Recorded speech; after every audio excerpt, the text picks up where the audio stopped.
Good evening. This is Gun Club Radio Live, and tonight we have a very special guest, Tony Simon. Second is for everyone podcast, diversity shoot, and as he would say, pound for pound, the largest gun bunny in America. And I was just thinking today, it's like, pound for pound, it might be the biggest gun advocate in America too. You'll get the reference if you're watching live. I don't think this will be on like audio only podcast feed. So if you're watching live, you're watching the raw, and potentially this might actually go to members only. So if you're thinking, oh, let me just leave and come back, you'll miss it. So if you're cool with that, cool. Let's go ahead and get started. I want to talk to Tony. I want to talk to Tony about his time at the NRA annual meeting. We all went, but I want Tony to tell the truth. What was that like? I need the tea. I'm not letting him leave without giving me what I want. All right, let's get into it. Tony, Well, hello. Tony, welcome to the show. Welcome to the OnlyFans release of Of course. for the special people that pay extra. Yeah, it was great being invited to be a part of the first time the NRA actually had a media row, man. We made history there. And it was interesting. I've never done live on the floor. Usually I record interviews if I'm doing anything and, post it later or whatever. It was busy. Understand, I never record like that. So everything for me was new. Uh, Everything was new. The equipment I was using was new. The only thing that was old, I guess, were the people that I knew. I already had relationships with many of them. And then I invited them on. So it was interesting. I stayed busy. I didn't get to see much of the show. It was pretty cool that people would walk around and watch us recording live. That was interesting. The NRA stayed there. I mean, they were floating through at all times, making just wanting it to work. I think that's what it was. They were keeping a close eye on how it was running. And I think overall they were pleased. I have a lot of material that I still have to go through. I have to edit, I have to cut it up. I'm going to be releasing it as audio. I'm going to release it to my Patreon also first, so people can actually hear it first there, and then I release it on my podcast. So I had a good time. I was really busy. I was extremely tired because it was all recording from the time I walked in the door almost until I left. I might have had on the floor maybe an hour each day, if that much, to walk around the show or see someone or talk to someone. I mean, heck, you and I only had a conversation pretty much after the show was shut down, and people were coming haranguing you about packing your stuff up. So I thought it was a good experience overall. It was really busy, and I've got invited back next year already. So that's the cool part. And I looked up the value of us having our own table or booth at the NRA. It's between $2 and $4 grand, bro. Yeah, I mean, $2 and $4 grand. That's not chump change. That's although that's probably as much as I spent getting the setup ready to go to try to get what I got. And according to probably some of you who are watching right now, because a few people hopped in as we were kind of letting the show get ready. Probably a few of you are new, and the conversation that we had with Mike. First of all, people are really opinionated on optics. How dare you like a budget optic? Or how dare you spend more than $600 for an optic? I mean, either one is kind of crazy, but at the end of the day, people will do what they want to do. Dude, now here's, I guess I have some thoughts, right? Because you said, hey man, like the boosts that we got, the ability to sit down with more or less whoever we wanted to, like we could have potentially have sat down with board members and these people. I've sat down with, or I spoke to different people who are connected to the organization, different people who were um, recognized by the organization. I say the organization like it's the Klan, right? The organization, but it's interesting. It was really interesting. I know there was a few people who, or at least one, who was very vocal about like, hey, um, specifically like about race. Like, hey, if you're a black dude and you're at the NRA, you're dumb. If you're going to this event and doing X, Y, Z, um, and part of me, like, I understand like a little bit, like, hey, like, I think NRA's done a really bad job. And I said this on the floor during a live show at the event that they, granted me a booth to be at. I feel like NRA's kind of done a lousy job of courting anyone who's not NRA. You know what I mean? Yeah. Yeah. Um, but does this change it? They had two, three, four black dudes that they invited that gave a booth. Does this change it? Does this mean like they're Okay. they're Let me inclusive now? let me go ahead and say this because some black people are ignorant, others are willful ignorant of the history of the NRA and black people. One, the NRA's done a horrible job. Let's go ahead and get that out. I've said it there. I've said it before. Because it was almost typical gun industry thing, when it came to the NRA. Um, oh, we have what's his name? Malone, something, Carl Malone. He was their black guy that they had to hold up and go, hey, yeah, look, we got a black guy. I'm like, you have 76 board members. One of them is a black guy, bro. That doesn't show you're like really integrated, really care. And then they got Coleon Noir. Well, Coleon Noir didn't work for the NRA. He worked for the NRA publication company or ad company, whatever you call them. Hmm. He didn't work directly for the NRTV and NRA. such. All right. Yeah, he worked for them. That's who he got his paycheck from. All right. The NRA back in the day, because they love to take credit for this, they allowed anyone who was NRA member and NRA member to purchase firearms through the NRA and Student Civilian Marksmanship Program. And if you ever read the book Negroes with Guns by Robert F. Williams, that's how he armed up the black people in his neighborhood to dissuade the Klan from driving through the neighborhoods and shooting them up on Saturday nights because that was their entertainment. So, yes, because the NRA allowed anyone who could purchase firearms, and the NFA, I mean, not NFA, but the Gun Control Act of 1960, what the heck ever, that required you to start purchasing guns through an FFL didn't exist. So You talking about you the were able NFA? to buy, and yeah, yeah, National Firearms Act, not the one from 34, but the one later that Okay. required FFLs. Uh, he was able to buy firearms, buy M1 carbines, and buy stuff like that to arm up people. So, yes, the NRA was used by blacks and black civil rights leaders to get firearms, but it's not like that was their overall mission or something that the NRA was like, hey, we got to get in on it and help these black people out because they're American citizens too. That is not something, that's something they want to claim in the rear view.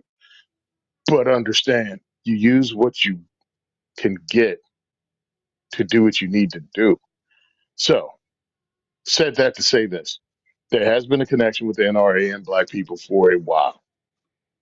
Use whoever you need to do to accomplish your mission. I personally think, because I've been a member of the NRA since I was a teenager, because we had to be to join the rifle team that I was in high school. We did air rifle, and it was required to be a member of the NRA. Didn't drink the Kool Aid, but I was a member.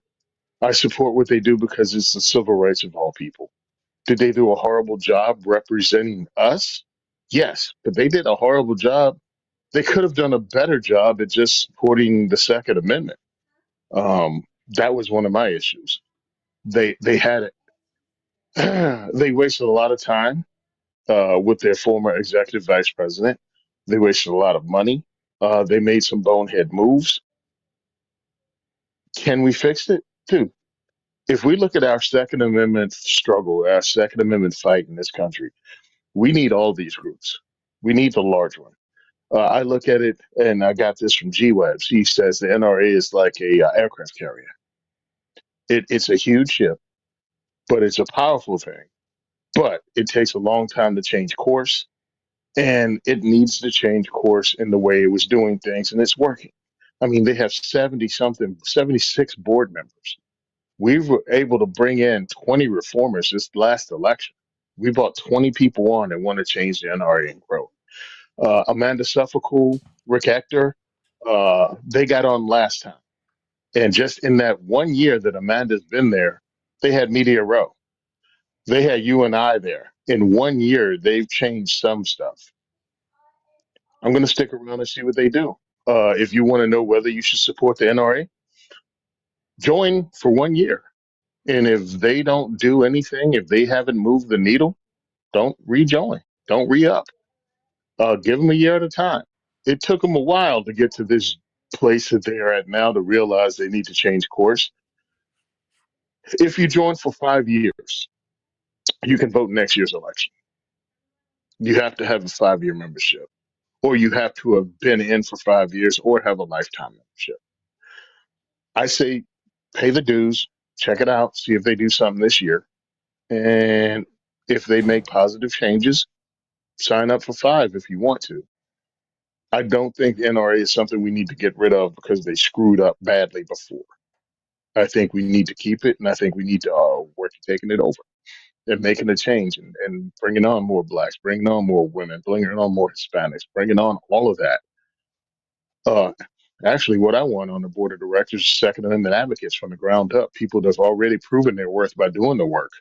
So Mm. I'd love to see Maj Toure. I'd love to see Maj on the board of He's such a directors bull for in the a china NRA. shop. You sure that'd be a safe move, or do we need to say like screw it? What's a Um, safe move? Like, we need to move that over to window about what the NRA is about, and we need to supercharge it. Some people are not going to like it because people love for you to join the club, but not change anything about the club. mhm. Well, no, you can't be inclusive and keep it the way it was. It needs to be changed. It needs to step up. Now, I've listened to the current of the NRA say multiple times that we don't need any new laws. We need to just enforce the ones that we currently have. And I'm like, bro, you really need to work on that because I don't want the ones that we currently have because I live in New Jersey and the laws I currently have are unconstitutional and Can y'all also carry hollow violate the points latest in Supreme Jersey, Court. or is that a New York issue? All right. We could have hollow points in New Jersey. People don't understand. You can buy them at the store. You can have them at the range. It's in between those two that that's a problem because you can't supposedly transport them or have it's ridiculousness because they don't care about you. So I work with this company.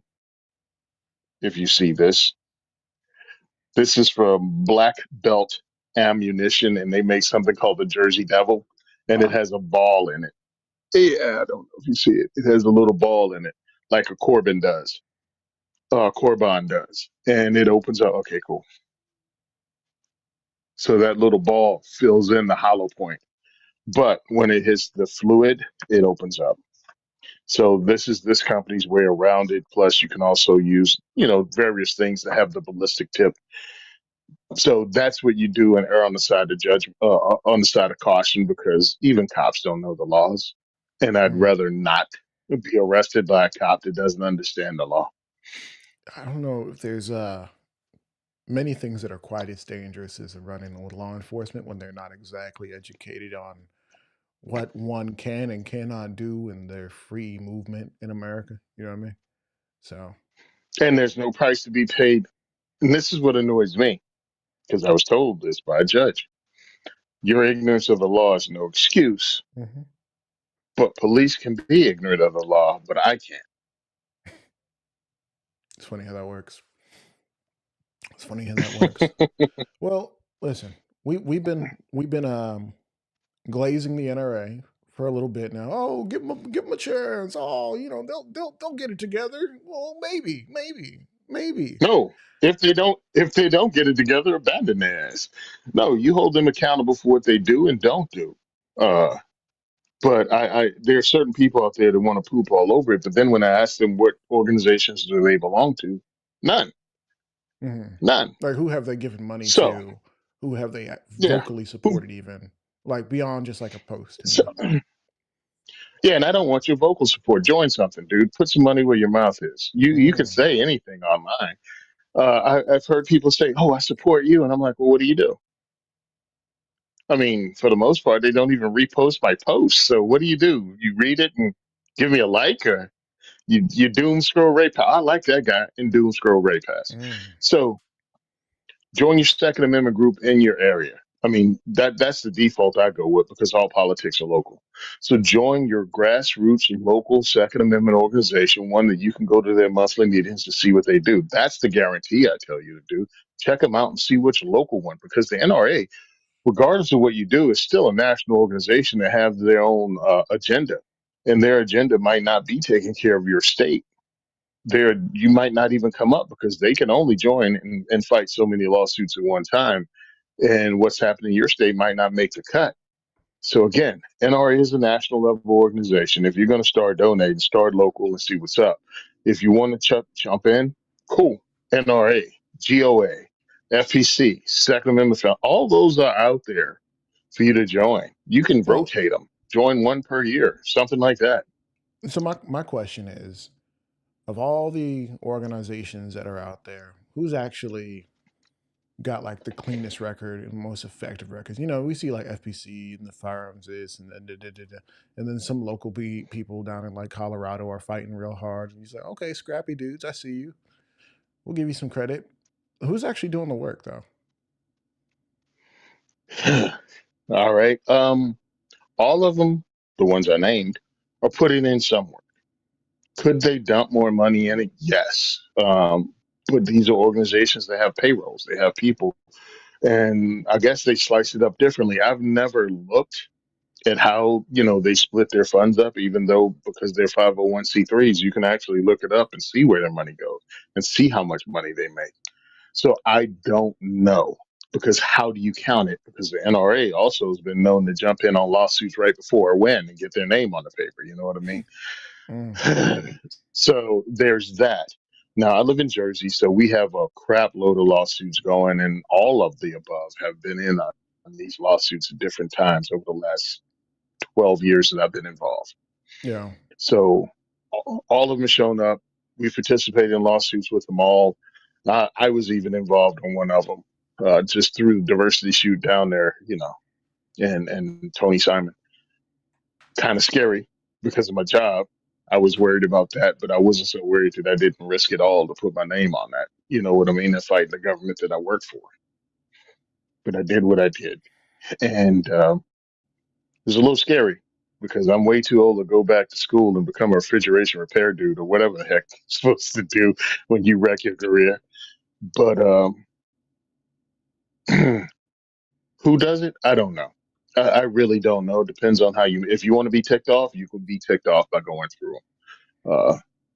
OG Tank had a good I, question. Said, does the NRA need to change or somehow cater more towards? And this is always a funny thing. It's like, do you really want mhm. big organizations to cater towards people because of like skin color or like background and such? And I think the true answer is no. The other side of that is like, just don't actively like oppose groups Okay, based on my skin color. issue with it, yeah, my issue with NRA is again, it was, and it's again, firearm industry. Uh, they get one black, one Latino. It was like the '90s groups, the '90s R&B groups. They'd get one from each category. They get a black, they get an Asian, they get a Latina, You and talking about then Power Rangers? they're What? done with exactly. They're done with the diversity after that. But it's like you got three or four. Everyone Mm. else is white. You didn't really. It's like, no, no, we But already have our black. yeah, we already have our black. We can't have more than one. Um, and Hit the it's a quota, little guys. annoying because it's who we reach. It's who we reach. Me, Maj, Kev, Phil Smith. Like we're all in Second Amendment advocacy, and we're all reaching different people. Sometimes there's crossover, sometimes they're not. But we're all putting in work, and we put butts in seats. It's like, why aren't you coming for us? And it's like, why do you use famous people that really? I mean, again, this is me. This is what my opinion. My opinion is the board members should be people that already prove themselves as Second Amendment advocates prior to getting on the NRA board. That should be our qualification. And what they've done is bring in a bunch of rich people with political pull and other things like that. And that's what the reformers have been changing. The reformers pretty much are people that have already been in the advocacy world, So there's and a that's a second group part to his kind of how he was phrasing things in this questioning, asking should we even like be asking for any of that? I mean, I don't know that I'm asking for that, but some people are. When there's groups like NAGA, United 2A Collective, and BGOA, which are notable groups, I don't think they have nearly the visibility. When I say I don't think, they don't. Not even NAGA.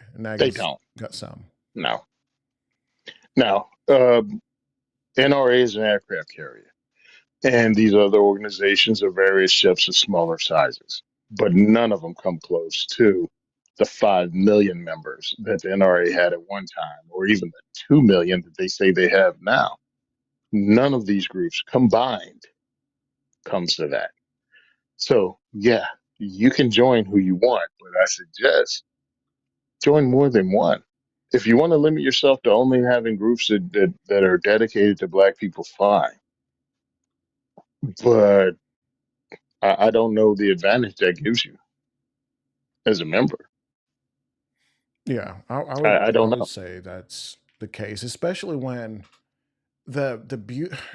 I went to the NAGA event that was in Atlanta. Then I went to the NRA event Hmm. that was in Atlanta. Two completely different events. Like the demographics, first of all, completely flipped, completely flipped, and embarrassingly so because we're in the great city of Atlanta. I mean, well, depends on who you Hmm. ask, but um, the the point being is the people who show up in droves and the power and the machine behind NRA. I don't think, and God forbid, I sound like I'm shilling for NRA. I don't think you can't question it. Like this is the machine. This is the boat. Now you want to take over the boat and kick people out who are making a mess, and quarantine some people who need to be quarantined. Smart. But you can't bring a tugboat like Nugget, and that sounds rude, right? Like, oh, it's a tug. No, it has its purpose. It's bringing people along and it's doing the thing. But you can't bring a tugboat in and be like, all right, now we're gonna house 50,000 people. They don't have the can, I don't want to talk about Naga right now because they've been going through a lot. They've been going through a lot. Hey, Black Powder Podcast, welcome to the show, man. Good to see you, buddy. See, I don't know what Naga's been going through. Saw Phil last year at GOA say hi. He busted my chops because I didn't open up a New Jersey chapter of Naga. Uh, he was from the very beginning. He asked me to do it, and I was like, I'm doing my own thing right now. But if anyone who does start a New Jersey chapter of Naga, I'll support him and promote him. And I don't think that happened. But I think the thing that Naga got wrong was the acronym. We needed to fix that. Just off the bat, we needed to make sure that wasn't. Don't die. Don't die. You're okay. oh, dude, I was like, you're joking me, right? Nah, nah, that's the name of it. So serious. So serious. But then there's the National Association of Gun Rights, and I'm like, oh, with the hard R. Okay, great, great. it's great. There's just some things you Yeah, can't spell out. Like you just got to just say the letters. The NAAGA. yeah, just, yeah. Just keep going. Anyway, what we got, look, man, NRA needs all the people it can get because it is the 700-pound gorilla in the room. It is the one, the Versus anti-gunnish 100 fear. men. It is the one they bring up. Yeah, nice. Internet will just talk about anything. Swear, Anything. that's a What if you're in the woods and you're a woman, and you could be alone with a man or a bear? I'm like, what kind of bear? You know, but yeah. But they it never really is clarified. high school. It's high school lunchroom conversations on the internet that people get upset about and host entire podcasts about. And to me, and I'll go ahead and throw that out there. It's the divisiveness of it. It's not set to Mm-hmm. make you think. It's set to divide you. Mm-hmm. Almost all of the stuff on social media is set up to divide you. Look at whatever big stories are right now on social media. I'm like, the only reason you're hearing about it is because it's divisive. It turns races against each other, men against women with the stupid bear comment, which again did not invite you to have open and honest conversation. Uh, it was worded in such a way as to be offensive to anyone, especially dudes who use logic when we actually have conversations like that. Or at least you think we use logic until somebody says, well, do you think 100 of you can beat up a gorilla? And then logic jumps out the damn window. Um, because men think they can beat up anything and everything, and some of y'all have never been in a fight and can't bust a grape. Um, and it's like, oh yeah, I can beat a gorilla. I saw you run from a Bro, you couldn't puppy. beat your 80-year-old neighbor. Like, what are you talking about? Yeah, some of y'all run from spiders, but you're gonna beat up a friggin' silverback. Okay, buddy. Okay. Listen, listen. If you take 100 UFC fighters, I I got money on the fighters. But like, if we just talking about like the general population, I don't know. Like for me personally, I don't know. Especially because a bunch of you are 160 pounds and anemic, and the others are like, you know, 360 pounds, and the largest pound for pound gun bunny in America. I'm not fighting anything, so I got a gun. Hell, I as love long it. as I can get my breathing down, as long as I get my breathing down for that trigger pull, I'm not really worried. Um, yeah, I listen to a Uh, lot of people talk about a lot of stuff, and it's really divisive and it's annoying to me because why are you hearing the news story? Why are you seeing the news story? What is the purpose behind you, and what can you change about it? What's the next question? yeah, here we go. We got OG Tang. He's got a lot to say. Um, Hold on, let's publish this. It wasn't showing up in the. Why are you shrunk down? Well, make it the whole screen. You know, OG Tank Yeah, said, let's do that. member OG Tank. We gotta give him his flowers and say thank you, OG Tank. If you have been a member for 3 months or more, one of these hats they are for sale. I'll add them to the bio so you guys can check them out. But you do have access to request one of the new embroidered Gun Club radio hats because I want my members to look good. And if you've been a member for 90 days, it's yours. Just hit me up. I'll send it over. That said, um, OG Tank said, for me personally, when I talk about Black self defense, the groups I like, those I mentioned, are the avenue for such. When I talk about greater 2A issues, which those are two different distinctions, and I think it's fair to say so, you know. When I talk about greater 2A issues, that's the space of GOA or NRA. I've liked what GOA has done, although sometimes I question about like where they spend their money because like I'm like, okay, we did a women's event, that's cool. You fought some lawsuits, that's cool. What else are we doing? Maybe I just need to go look at the So financial report, you know? yeah, so I don't even ask that stuff anymore because I'm not going to look at the financial reports. I let other people figure it out and let me know because I got work to do. I mean, that's really what I'm doing. I'm hosting diversity shoots, and if they can help me out financially, great. If they can give me a bigger audience so we can launch this and have other people doing what I do, great. Right now, they've invited me down to their second convention Okay. coming up in August. Well, I guess that's the So I'm question going there. because you've been around for a long time, Tony. How long you been around? Just the years? uh, I started I started Second Amendment advocacy in 2012 Okay. when I became an instructor. But I started the Second is for Everyone diversity shoots in 2015, February 2015. Myself, Yeah. Phil Smith, and Maj Toure all started our organizations up that month. And Yeah. Diana Mueller, she started up DC Project. So we all have been doing that particular thing since 2015. Right. And so since 2015, so a solid 10 years and counting, right? Y'all have been like Yes. busting your own selves, night and day trying to figure stuff out. Tony still ain't got his 501c3, but somehow has been doing it for 10 years, even without the right paperwork. Because why do you need paperworks? But That's not the real quote. Look up the real quote. You got me. Um, but the problem is, well, in like 60 seconds or less, what does the diversity shoot do? Can you tell us?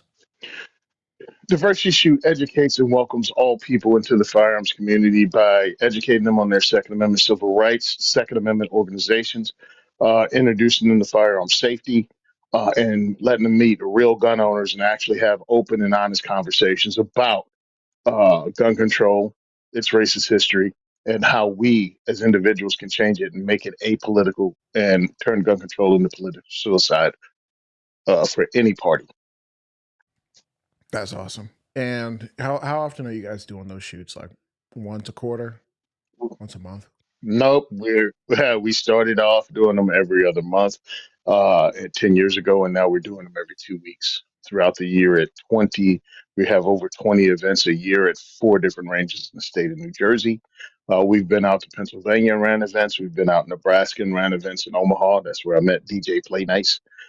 So yeah, we've been around because of the work I'm doing and because I've done it so long. I've been invited to speak in places like Atlanta, excuse me, not Atlanta, Shot Show. I spoke at Shot Show doing a unity, doing a unity segment that there was held there with Maj Toure.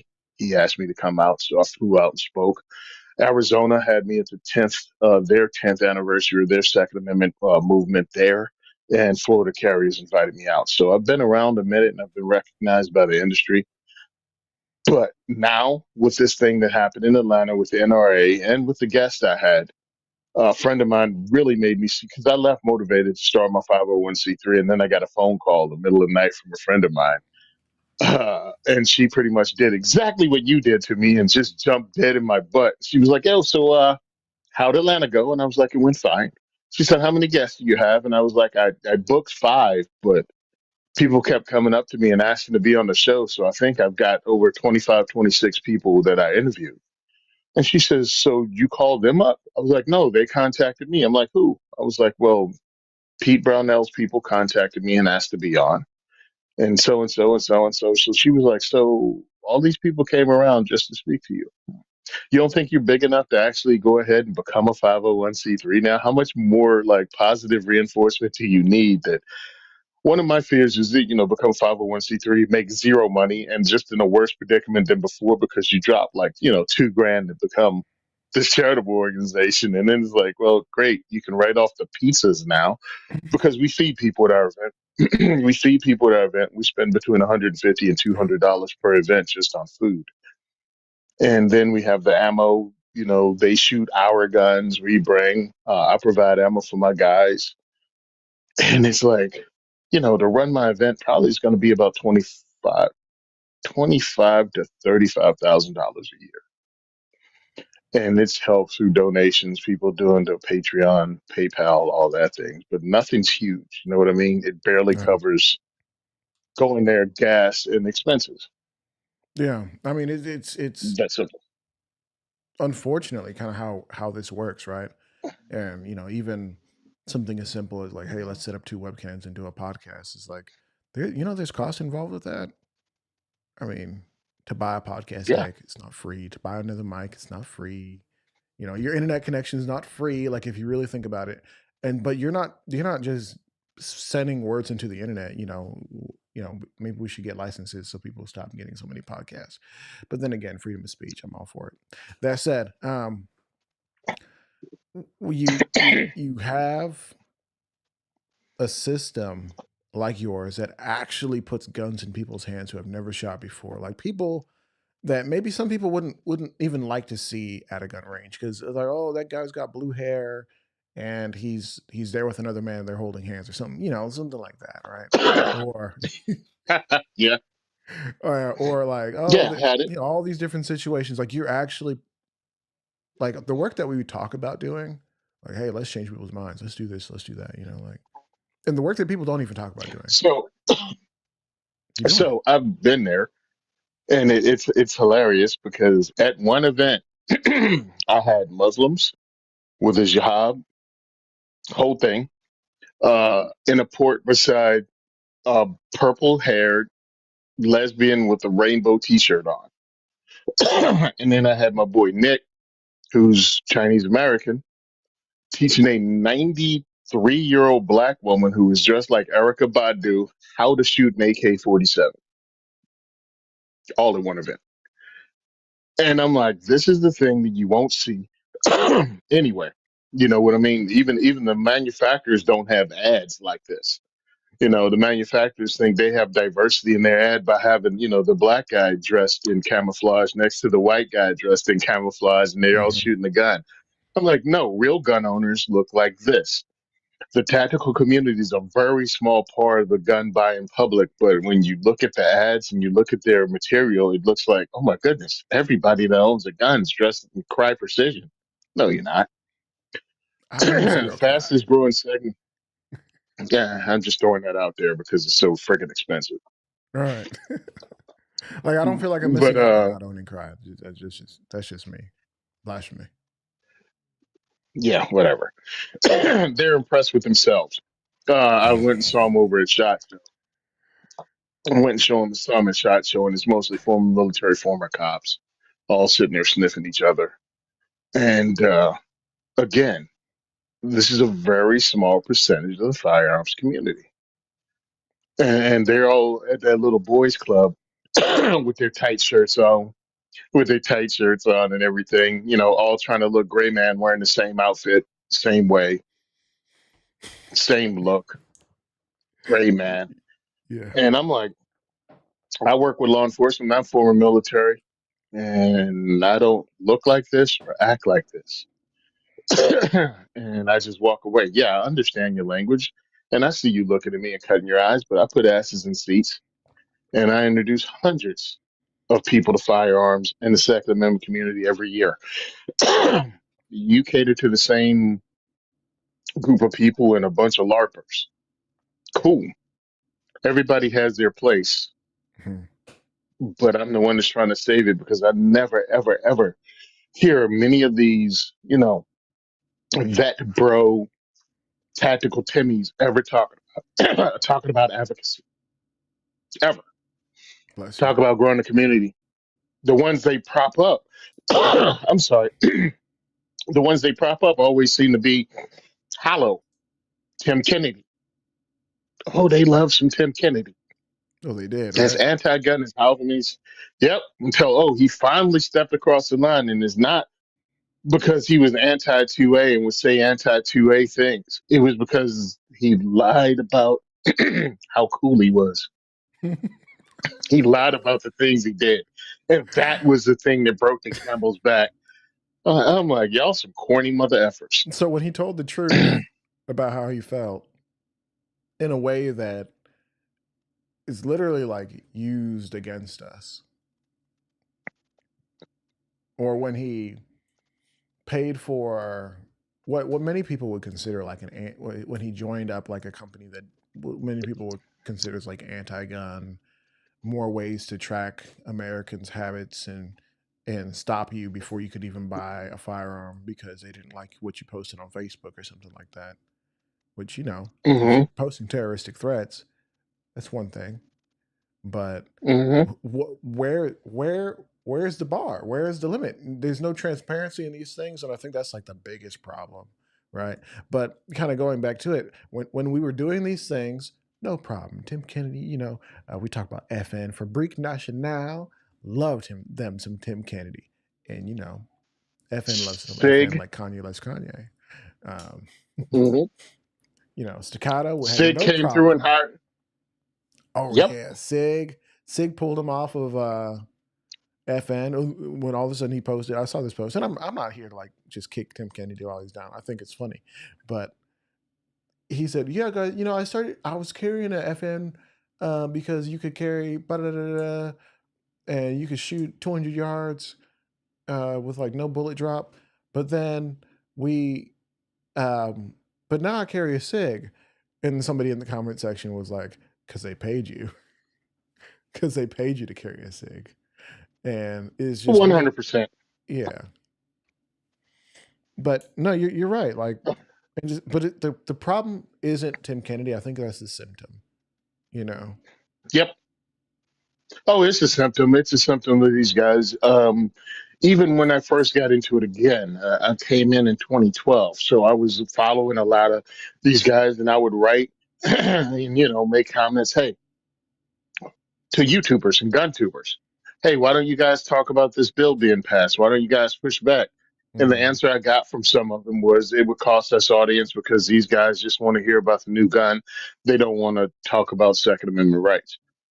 mm, And I'm like, oh, okay. So when things happen, like happened in Washington State, happened in Oregon, that all of a sudden your state goes from red to blue, and they have crazy gun control laws. You run around going, "How did that happen?" Well, you didn't mhm. fight for it at all. Like, how You did the didn't great even want to be outdoorsmen of bothered Oregon allow any of that?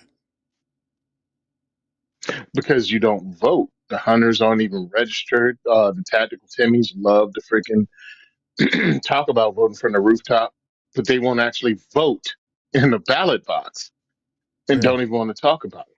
I mean, So Washington that's why. State has some of the coolest gun dudes ever. Yeah. And it didn't help. They had stag arms, they had arrow precision, they have radian, and it didn't help because for the longest time they didn't do anything. They didn't join any of these Second Amendment organizations. And then when all of a sudden it was their ox being gored, all of a sudden they tried to rally. Well, guess what? It takes time to build grassroots. You can't just demand it and have it show up. And they found out a whole bunch of their audience and their customer base that are even in Washington State didn't participate. Yeah. You didn't build it. You didn't build it. It just doesn't happen because you have followers. That's what I learned doing my very first diversity shoot in 2015. I was on social media. I just got on social media, and 27 people said they were going to come to my very first diversity shoot. 4 people showed up, and that's what Arrow Precision and Stag and all those learned. Everybody, rah rah, we're going to join you, yeah yeah yeah, and then they show up, and it's just their employees Hmm. in the township meeting or speaking at these events. They didn't build a community because Yeah. you can't get gun people to do anything No, unless it's it's something in it it's for them. it's fascinating how that works, and I've been honestly I've been thinking about it a lot, especially dealing a lot with another podcaster, Heavy from Pop Culture 223 podcast.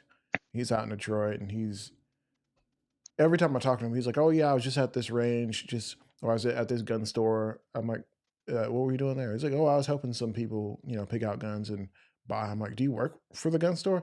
Well, no, they give me a little something on ammo or whatever, but I just love being there and I like helping people out. I'm telling his business, right? But moments like that in the conversation, just like, dang, like, dude is actually out here making maybe not the biggest difference with that simple action, but helping people make one of the more important purchases of their life. I think that's easily undervalued, you know, Hmm. especially when you They consider like 100%. bad experiences at ranges and gun stores that people have. Yeah, because you got guys that are getting things like they get points if they sell this and points if they sell that from manufacturers. So they might be more inclined to push something that maybe the customer doesn't need Yeah. or is outside of their comfort zone or who knows what it is. But I noticed that a lot of gun stores, I've been blessed, but I've also been putting in the work.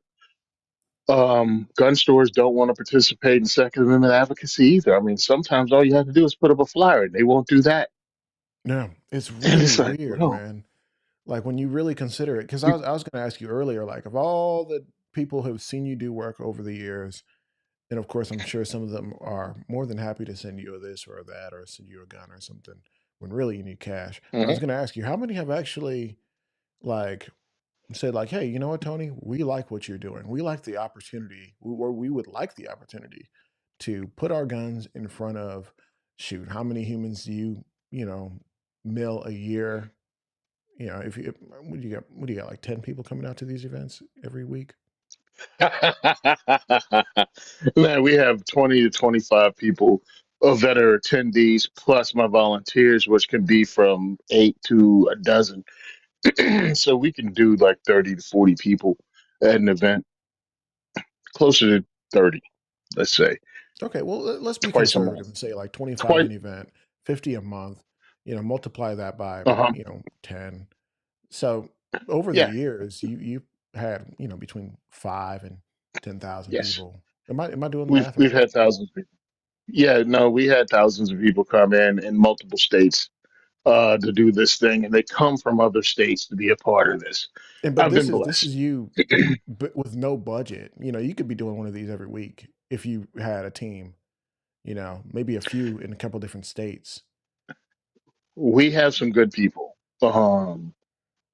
If we had funding, we could be doing this every week. Right. And I when I say believe if in, you had a team, I don't mean to disrespect your volunteers and people who give their yeah. time, right? What I mean is if you could say like, "Hey, listen, quit your job. You know, you do this now." You know? Dude. So there are people that actually want to volunteer, and me being a 501(c)(3 will help out with that. Because now it's like, yeah, not only do I have guns.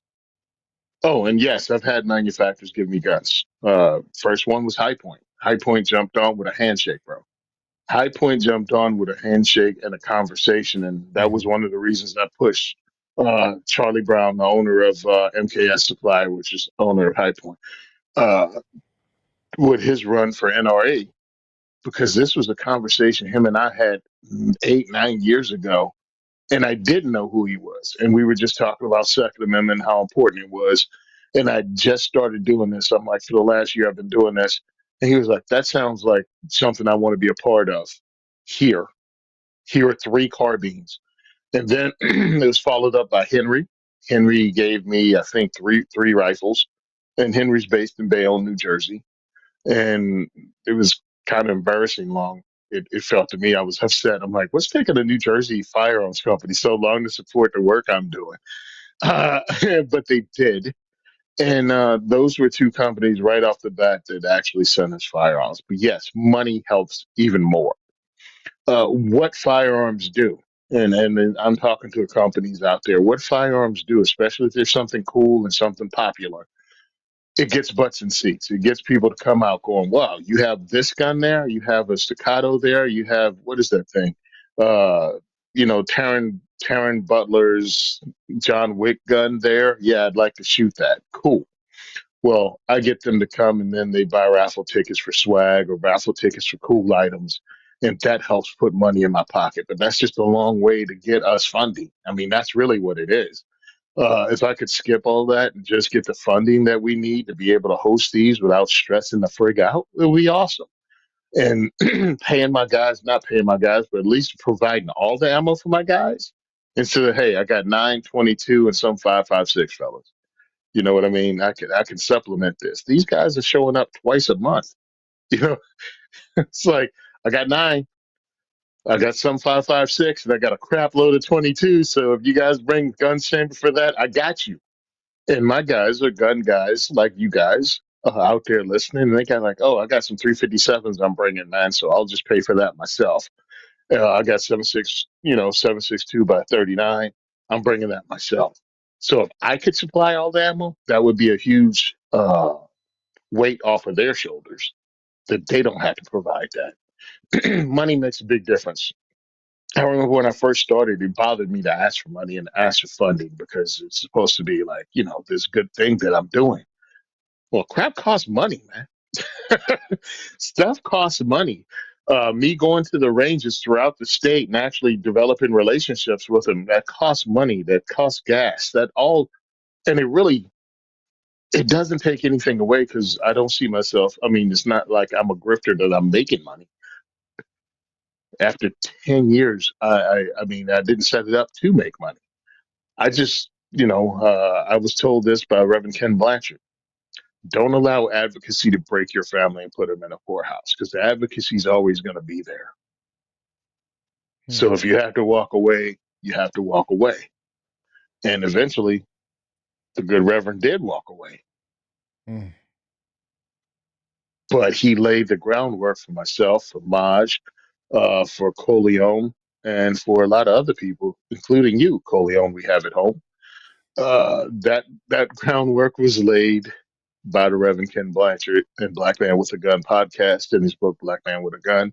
He did that work in 1990s. Yeah.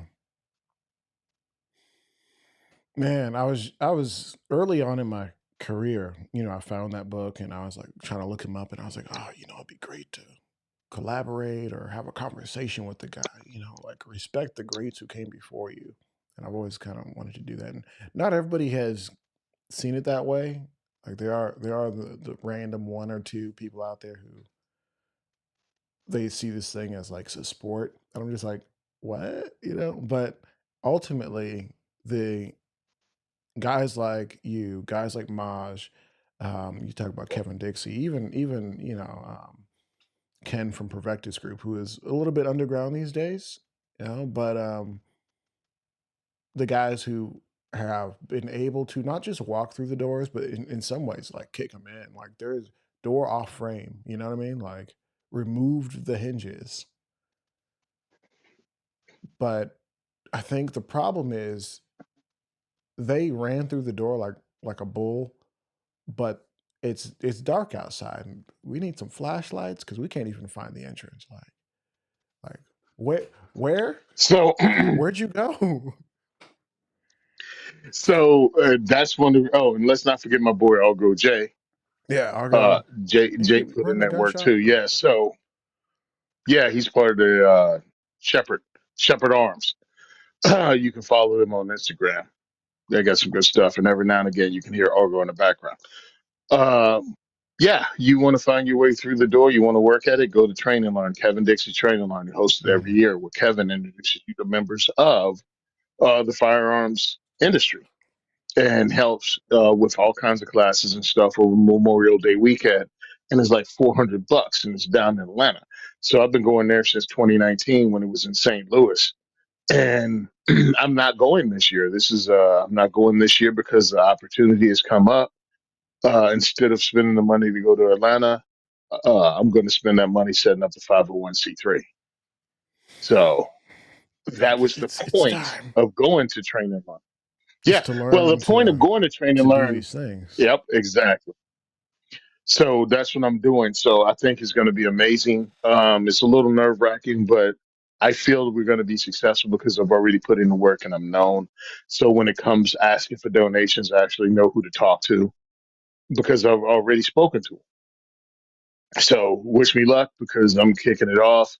And hopefully I can get some stuff so we can start it off with some raffles or something like that, both with Patreon and maybe even just openly with other things to help raise the money because I got to replace the money I spend. You know what I mean?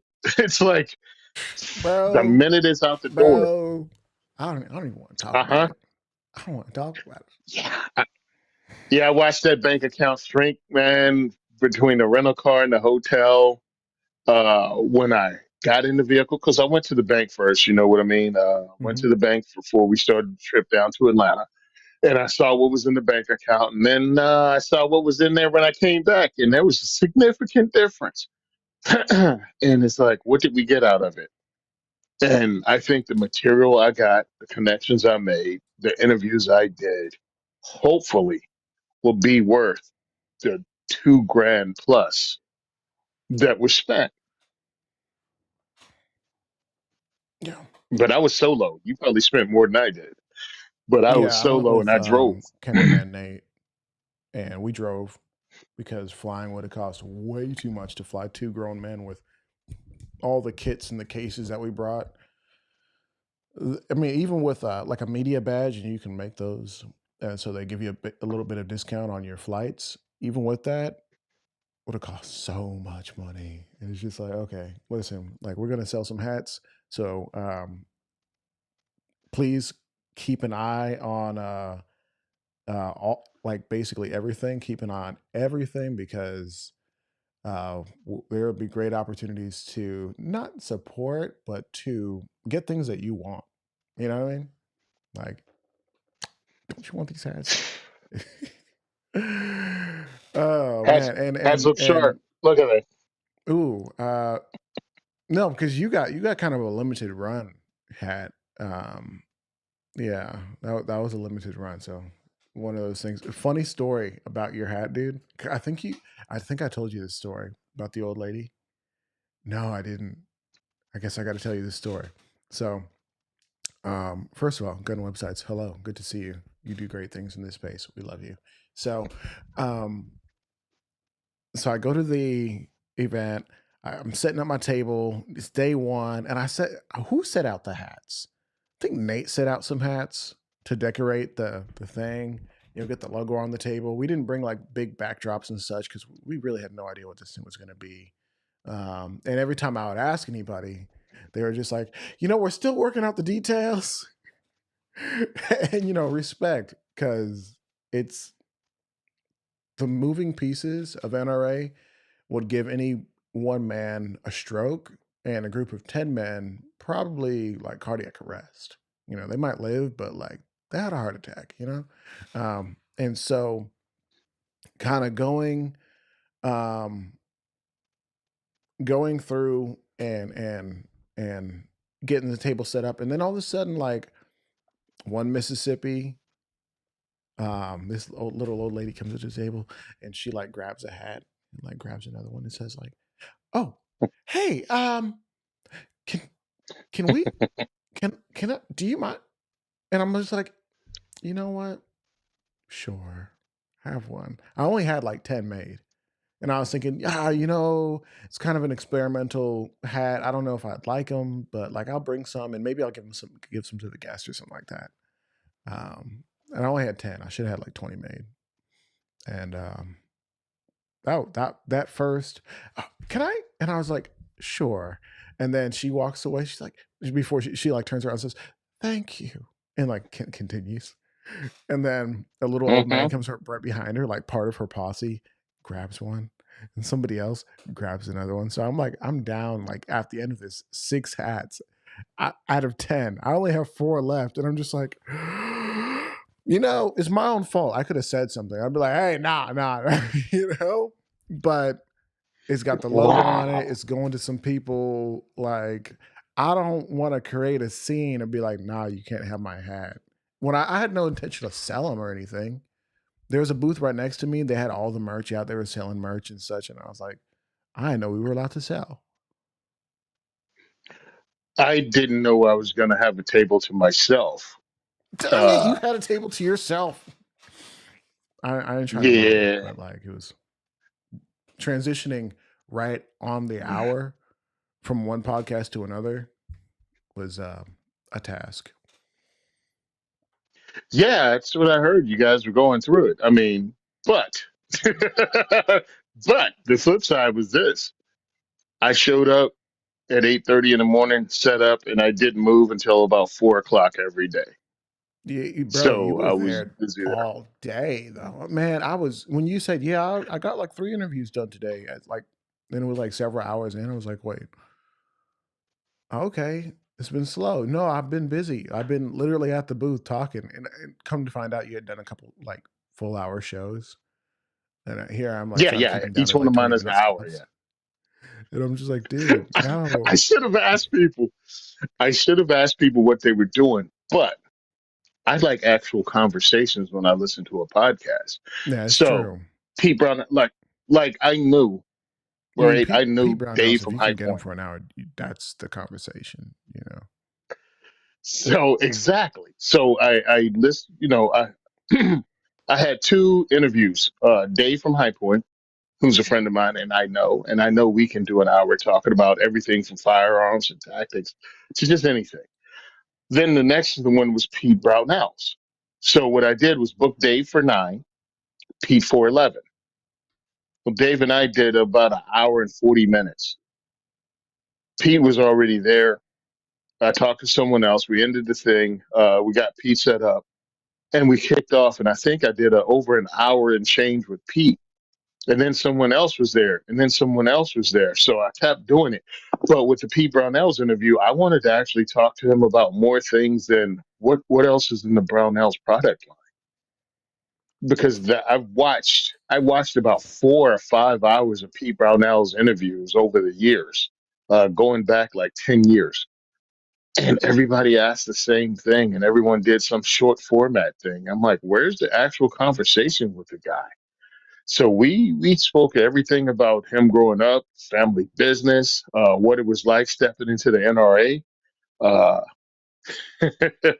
when did he realize that he needed to get away from the NRA? All that stuff was what I actually had a conversation. I feel it flowed from one to the other as a real conversation between real people, and that was pretty cool because he's a pretty cool dude. And we have, some things in common. We both come from a generational family business, and we actually spoke about that also. So for me, I learned a lot, and I hope people appreciate it. Okay. So, Tony, thank you for that. I'm going to take Yes, sir.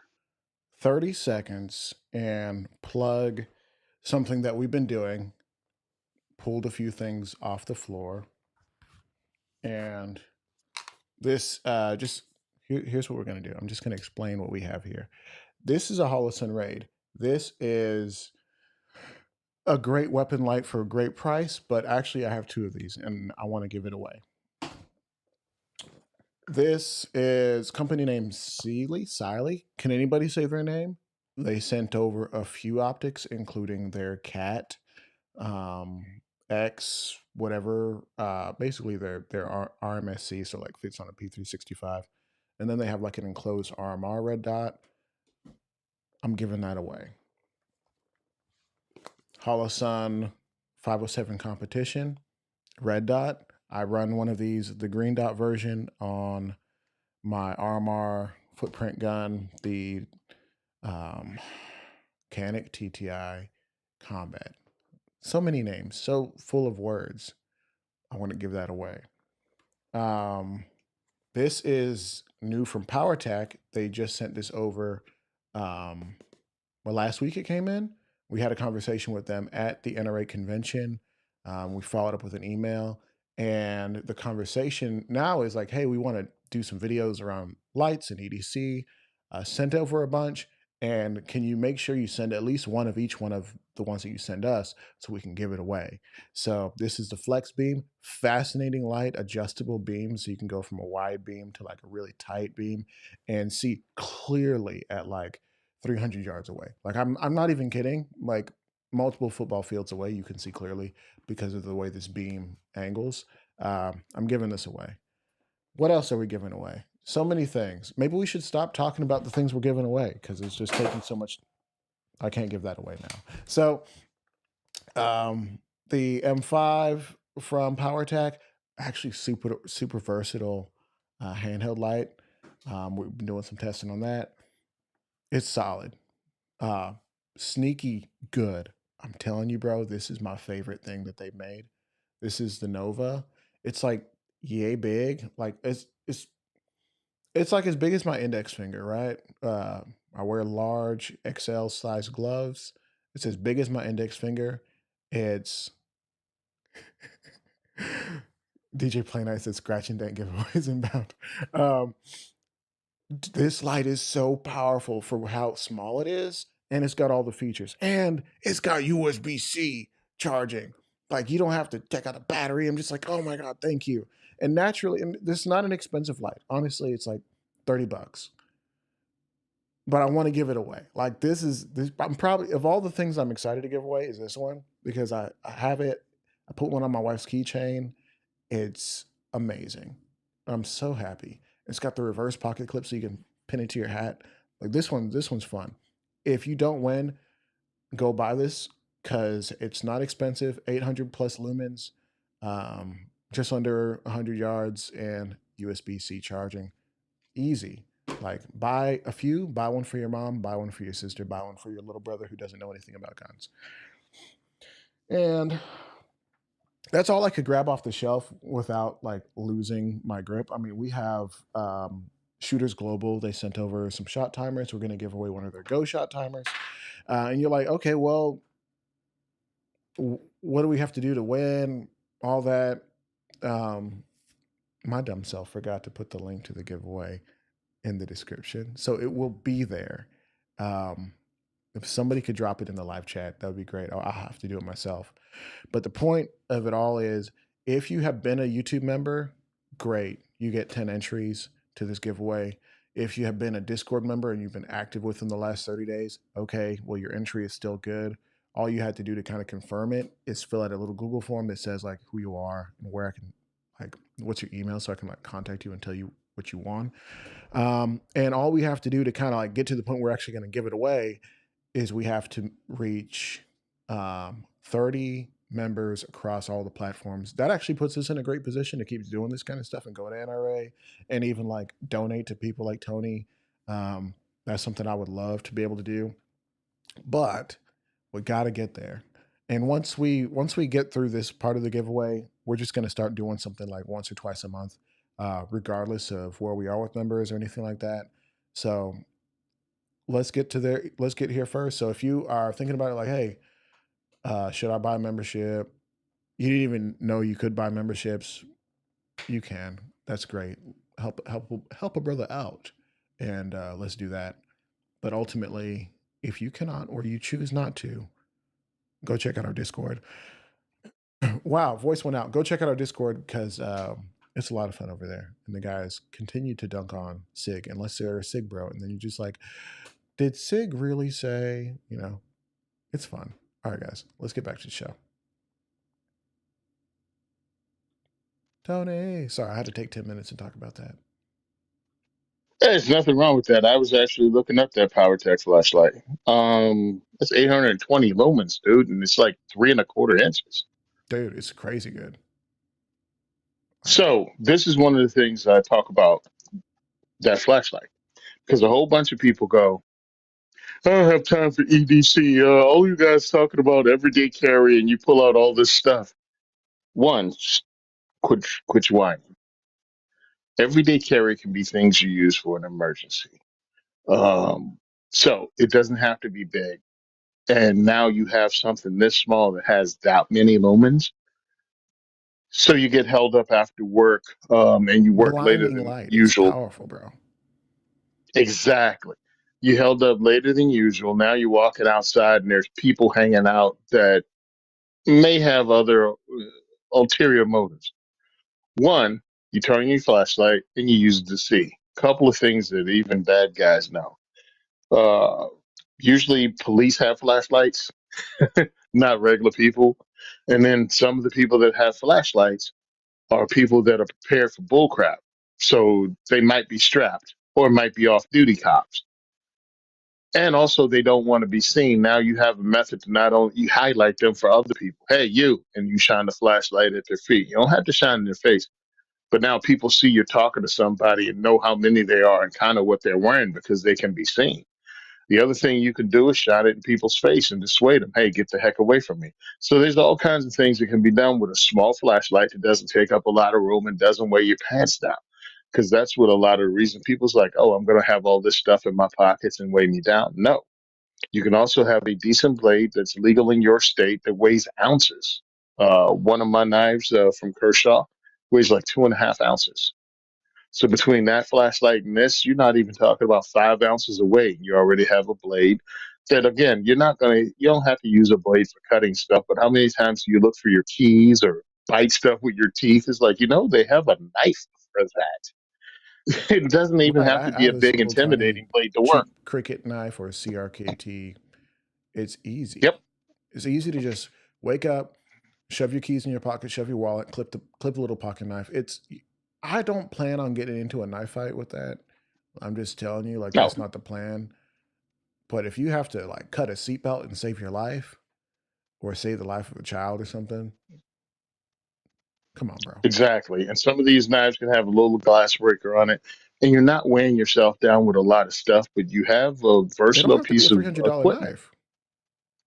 Oh, it better not be a $300 knife because various things that can happen with it. You know what I mean? It's cool Yeah, because some people like $300 knives or expensive knives, and to have fun. it's a really expensive fidget spinner for them.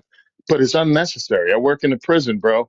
People make freaking shanks out of toothbrushes and be able to stab people and defend themselves. You don't need a $300 knife to defend yourself or to cut open packages and boxes, because that's usually what I use. I have a cheap buck sitting on my desk at work that I use just to cut packages open because I get a lot of them in at work. Why would I use my keys or struggle around looking for a pair of scissors to hold? Use a knife. It's right Man, there. It's a if I knife. don't have a knife, I'm punching the box like really hard and it like explodes the tape. Because I'm a Yeah, savage exactly. like that. But Oh, definitely. Welcome to but being a boy. It's like, bah, Superman. right, my wife hates it Iron because she's like, Fist. bro, just get a knife. Here's some scissors. I'm like, scissors? No. Pow! Yeah. Exactly. Yeah, so that's just one of the part about, because I talk about on the diversity shoot, the 2A4E podcast. One of the things we talk about is EDC stuff, carry stuff, and kind of simplify it. Again, I'm of a certain age. I'm older. Marketing still works on me. I'm not going to act like it doesn't. But I've been around enough to watch fads come and go, things happen and roll back around and happen again. I think one of the funniest ones is metal striker fire guns now are a thing. And people are like, oh my goodness, it's so for such an advantage. And I was like, I watched polymer striker fire guns come into the market and get rid of the metal guns because they were old and heavy. And now all of a sudden it's rolling back around that you got the striker fire guns that are metal, and that's the new hotness. And Dude, also the tell new me hotness is 1911s. 1911s, double stack them, put them in nine. Can Oh we yeah. make them? Can we make them Oh Glock-ish? yeah. In fact, let them run a Glock Yeah. mags. I don't know. We're doing all sorts of fun stuff. Yeah. I mean, Yeah. I'm hoping I get a chance to actually go hands on with Acuna, and Springfield's been really cool in some of these conversations we've had. So you'll never hear me say another bad thing about Springfield ever again, right? Right? Just kidding. I'm not a good person in that way. I say what I want. Mhm. Yeah. um, but here's the thing. The Kuna, like, what are we going back to PCCs? Yes, we are. We Okay. are. So as far as PCC is concerned, I never left. I think PCCs are a good idea. Now, when people say why, I'm like, I introduce people to firearms in New Jersey at indoor ranges. Hmm. The concussion of center fired rifle and even intermediate rifle makes an impression that far outweighs the recoil and anything else, but they feel it kicks more and it's scary. Or I can give them a PCC with 16-inch barrel and 9 millimeter, and they don't feel that way. They could All literally right, shoot a because full auto scorpion and feel less angst than shooting 5.56 inside out of a 16-inch barrel. now for blowback operated PCCs, do they kick as much or more than 5.56 rifle? Yes, but again, you're not getting the loudness or the concussion, and they all conflate that with recoil. Hmm. So am I going to correct her and go, "Oh, that's not what made you flinch. It wasn't. It wasn't that. It was the concussion that made." No, I, I'm trying to get this dude, woman to shoot a gun for the first time. early on in my firearms journey, because I didn't just grow up shooting guns, right? I grew up drawing guns, and my teachers thought there was a problem. Come to find out, I just really like guns, right? Um, like imagine before like all this mess, but there was still like Columbine. I'm just like, man, my one teacher, this like kind of like hippie black lady, young, and she was like, "What are you drawing?" Oh, she's like, she was so concerned, bro. Yeah, Now that I think of it, I'm like, that's ooh, sad, bro. if only she could see me now, she might be even more concerned. Totally, believe me. I've gotten that. I've gotten that comment from family. Yeah, we thought something was wrong with you. I was that kid that was in the firearms. But it's funny because I'm like, so what? I was in the firearms. If I was into football and my hero was OJ Simpson, Hmm. because he was a football player that was the hotness when I was growing up. Right. I mean, it was like, oh, that's okay because it's sports. Well, I was into this other thing. I was into firearms. Didn't want to shoot up a school. Didn't want to do any of that crazy stuff. Because who I thought wants it to was do cool to that? set something. That's weird. Never even thought of that. Um, but you know what I did think of? Sitting a can 50 yards over there and being able to hit it immediately and knock it over. Mm. That looked like fun. Yeah, That looked that's like a great fun. time. I can do something here and something all the way over there flies off a friggin' log and explodes. Yeah, Freaking awesome. yeah. So I try to promote firearms use through sport, competition, self defense classes if you want, historical concepts of it. I mean, one of the competitions I shoot every year is military, pretty much a military history kind of shoot with one of the clubs here in Jersey, which they have a winter shoot in which you come out and it's battles from U.S. history from different time frames. And for each of those time frames, you have a different set of firearms you can use. So for the Civil War era, it's percussion cap, black powder, and even some early cartridge stuff. Nice. They have things like chosen reservoir, so you have guns used during the Korean War that are Jersey legal. They have at Way City from Vietnam. I actually competed in that one because I used the dissipator because they had the dissipator for a couple of years right at the end of the war. So I actually won my category using the dissipator. They have Dude, the Fallujah. Dissipator is such a like a wild name, and I'm here for every bit of it. The Dissipator. All right. So the dissipator was what Colt came up with to shorten the barrel of an M16 back in the day to 15 and a half inches. I think it was like Colt 605, I think it might have been called. So special ops used that back in the day for a little bit because they wanted that shorter AR for the jungle. A Okay, shorter really. M16, I'm sorry, for the jungle. And I have one. Palmetto State Armory had them back in the day. I bought the upper for like 220, and then I picked up a bolt carrier group and a charging handle on sale from somewhere else that was like nickel bore rod and such magic coated, and I was able to put together the whole rifle for about $500, maybe. You know, I did it part by part, Now you can barely get the high point and carbine for that much. actually, you can get the high point AR for 500. Yeah, that's what I meant. A high point AR. Yeah. So you can get the High Point AR, and I think that's one of the greater things. We're actually going to have Dave from High Point on tomorrow on our podcast, Firearms Inside a Gun and Gear Review podcast, and we're going to be talking about that. Again, rolling back to High Point, yes, I'm known as the High Point guy to some people in the industry, only because I've actually befriended these people and had conversations with them on a different level than others.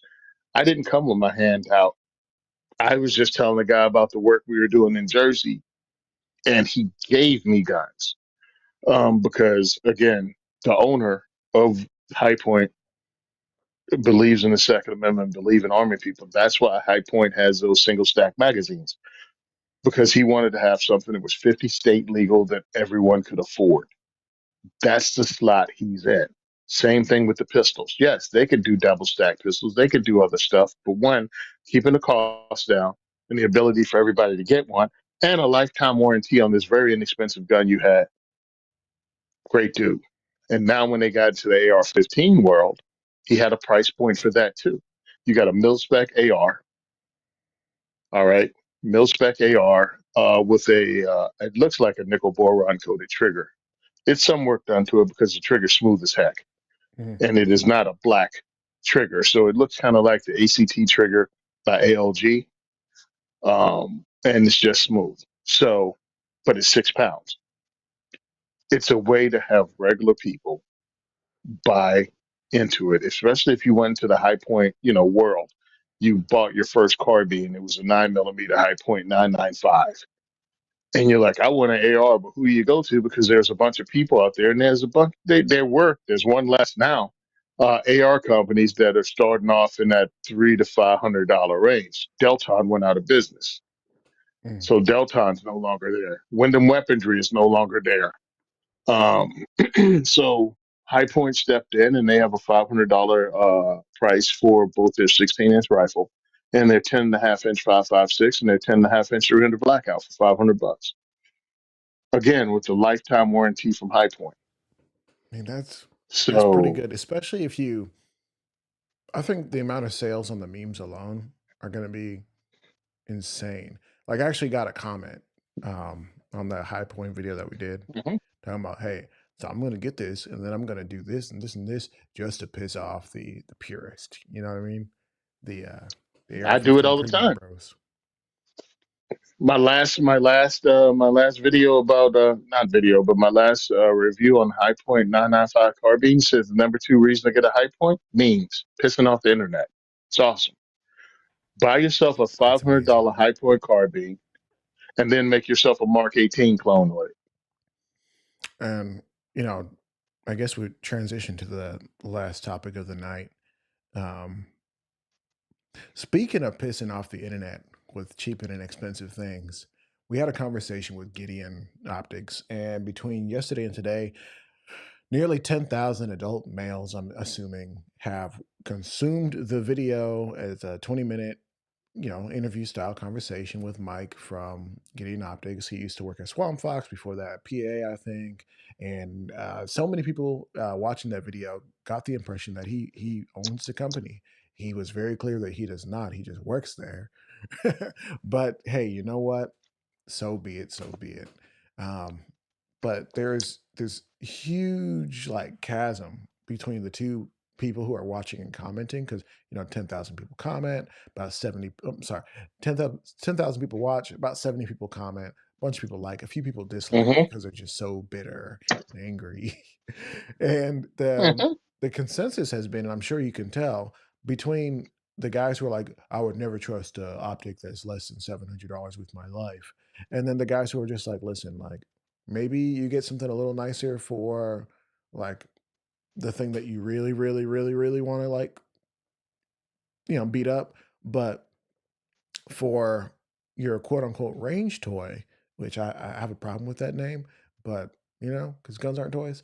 But for the gun that you're not shooting much, but you want an optic on it, why would you spend over $500, over $300? Period. So I've watched the video. I've watched the video. We've had Mike on. I've watched other videos with Mike in it. Solid dude, stand up dude, won't blow smoke up your butt. Um, Understand many of these guys that talk crap. I'd never have something cheap. One, I'm not even sure you own anything in the first place. You just talking smack. Others, they fall for marketing. They want something for leisure tough. They want something that the military has. Hey, dude, the most you're ever gonna do is drive to the range, take the bag out of your vehicle, take it to the table, and shoot it. That's the most you're ever going to do. But if you want to spend $700, cool. Doesn't make you any better than anyone else. Doesn't make you a better shooter than anyone else. Doesn't do anything except make you feel better, which is fine. That's your money. Do whatever. My problem is when these same people try to gatekeep and say, I got this better thing. Yeah, but do you have a better skill? Are you better at anything with it, and what do you do with it? If all you did was mount it on there and take it out and tactically fondle it, but never even go to the range, the dude with the friggin' Gideon optic will smoke you in a class, will outshoot you in the class, will outfunction you if they've been using it because they didn't spend all their money on just having this name brand. And I see a lot of that on the internet.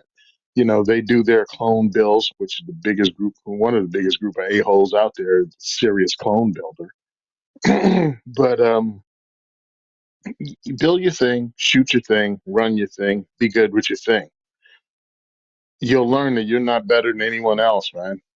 I've ran classes that I had. I mean, heck, my first carbine class in New Jersey, I ran it with an SKS, iron sighted SKS. Everyone else had AR-15s of various, cost, and it was a low light class. So I went and And picked that's up a Coast insane, first flashlight. of all.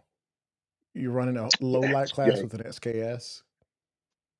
low light class with a SKS with a Coast flashlight with a shotgun clamping it to the side of the barrel. You're a madman, and I love it. My coach, hey man, my coach ran the class. I wasn't that far behind because New Jersey had 15 round magazine limitations. I had 10 rounds in the SKS. Guess what I learned to do? I learned to load that SKS with stripper clips and not be left far behind. Um, and the guy with he had not Streamlight, Surefire. He had a Surefire that was his buddies that he took on. He had it in Iraq. Yeah, his flashlight went down.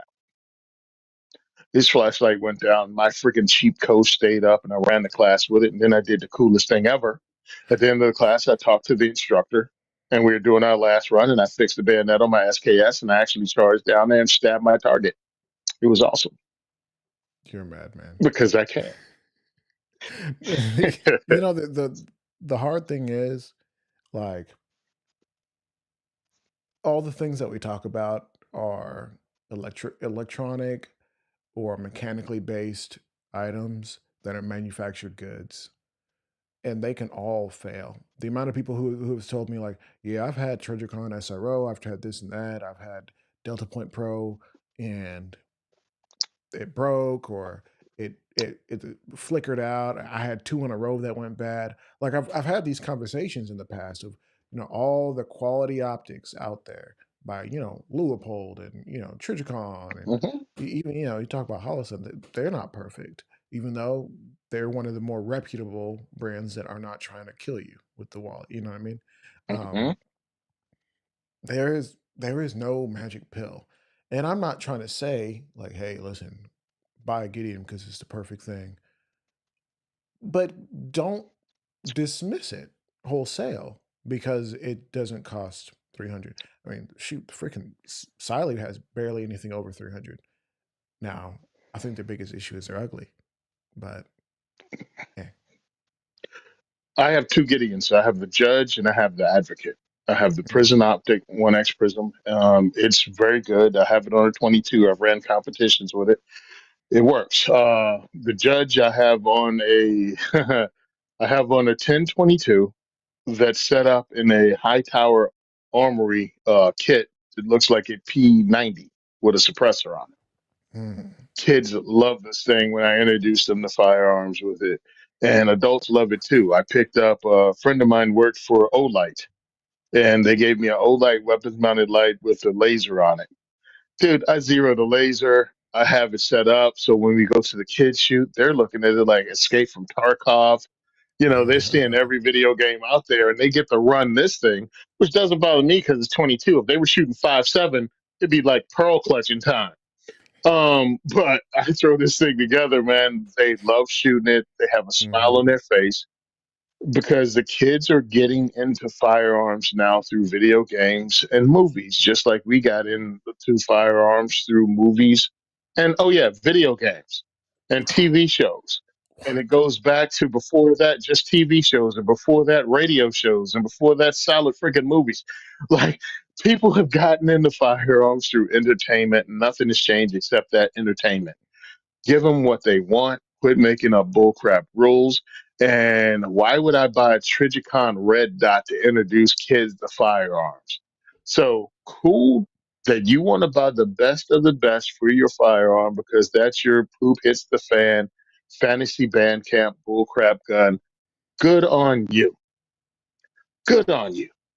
I have a significant number of AR-15s and other firearms that I use to introduce people to firearms. I am not buying a high aim point for all of them. All right. So when companies donate stuff to me, I will use it. Three.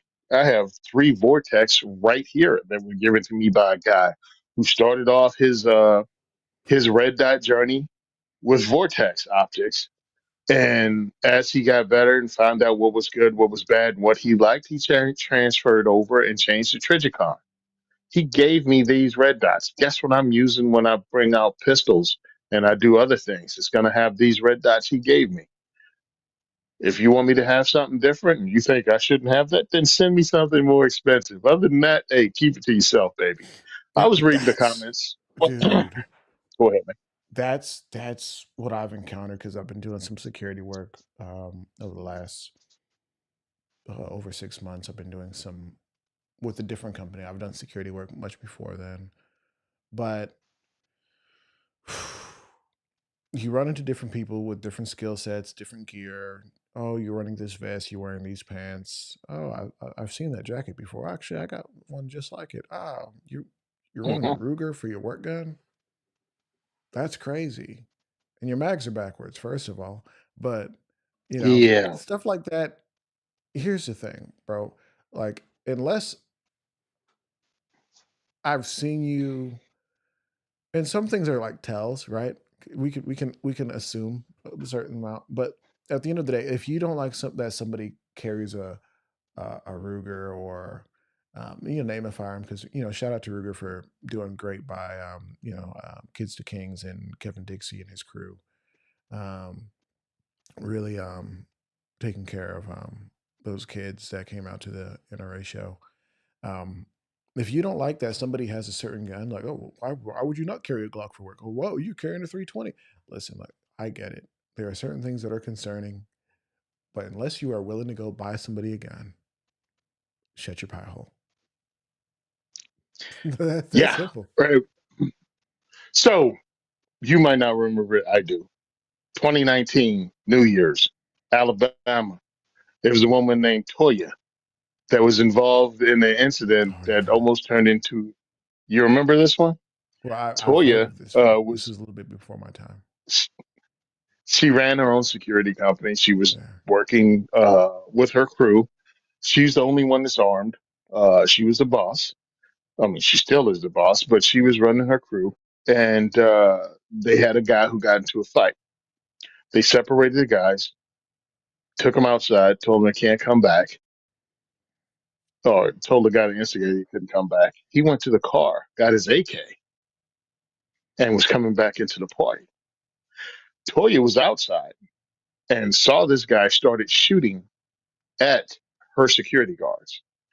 Toya had a Smith and Wesson Sigma in 40. She took cover behind a vehicle, leaned out of cover, and sent the round straight in the dude's hip. Pow! Shattered the hip bone. He drops, limps his butt around, jumps in his friend's car. They take off, take him to the hospital where he's later arrested. So she prevented a mass shooting. No one was killed, but she went toe to toe with an AK wielding dude with a Sigma, Smith and Wesson Sigma in 40.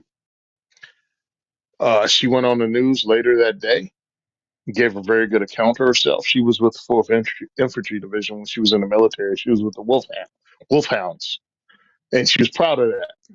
And she's a cool ass lady, and I met her Kevin Dixie training learned later that year. But people got on her about having a 40 and having a Sigma. And she was like, well, how's this? Send me the money to buy something better or shut the hell up. Because only one of us has been in a gunfight with somebody that had an AK, and it was me with a 40 Smith and Wesson Sigma And one, first of all.